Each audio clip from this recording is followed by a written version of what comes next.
Hello, this is Amer Qureshi. Thank you for joining me for this video blog. Today, I'm going to talk to you about dark leadership or toxic leadership. As most of you would know, my friend Kesser Abbas and I are working on a new book called The Dark Mirror, and it deals with this very subject. Today, I wanted to share my thoughts with you about how an organization can stop dark leadership from taking foothold within it. The first question to think about then is whose responsibility is it to stop these dark leaders? Well, if the organization is large enough with several layers of management, and then, of course, the top management, it's most likely that it has a board of directors. So ultimately, it is the responsibility of the board of directors to make sure that dark leadership does not take a foothold within the organization.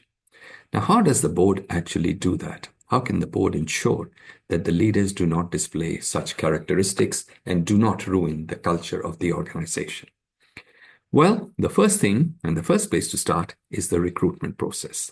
When you're recruiting the CEO or the next layer of management, the top management, you need to have systems and processes in place to ensure that those candidates who may have either obviously or not so obviously characteristics of dark leadership are not allowed to proceed to the next stage. How do you do that? Well, one can do that through psychometric testing. People can be put through physiological or psychological tests. There's lots of ways to ensure that you weed out such candidates. The second thing is the interview process could be much more comprehensive and much more substantive than the traditional, very straightforward chit chat that happens in many interviews. So first thing is you need to ensure that such people are not recruited in the first instance. The second thing then is that once you've recruited these people, how do you ensure that they continue to work in accordance with the company's values, show ethical leadership, and so on? Well, that comes down to the performance evaluation process. In most companies, the performance evaluation process is pretty simple. As long as the CEO and his team are delivering profits, everything is hunky-dory, as we say in Australia.